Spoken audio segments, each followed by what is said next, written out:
म बालेन्द्र शाह नेपालको सार्वभौम सत्ता र राजकीय सत्ता नेपालको सार्वभौम सत्ता र राजकीय सत्ता नेपाली जनतामा निहित रहेको नेपालको संविधान प्रति पूर्ण वफादार रही सत्यनिष्ठापूर्वक प्रतिज्ञा गर्दै ईश्वर, देश र जनताको नाममा शपथ लिन्छु कि प्रधानमन्त्री पदको जिम्मेवारी प्रचलित कानूनको पालना गरी मुलुक र जनताको भलो चिताई कसैको डर नमानी पक्षपात नगरी पूर्वाग्रह वा खराब भावना नलिई ईमानदारीका साथ गर्नेछु र आफ्नो कर्तव्य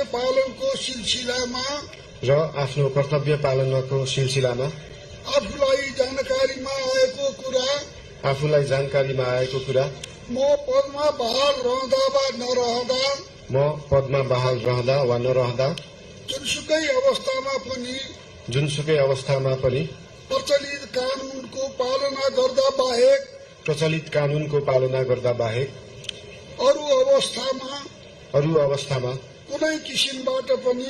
कुनै किसिमबाट पनि प्रकट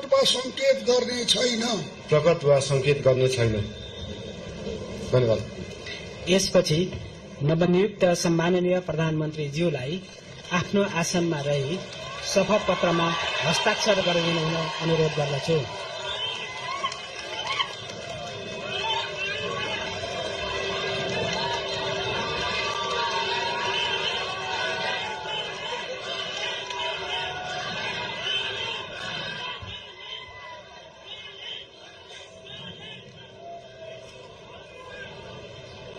सम्माननीय प्रधानमन्त्री श्री बालेन्द्र शाहज्यूबाट प्रधानमन्त्री पद तथा गोपनीयताको शपथ लिने काम सम्पन्न भएको छ।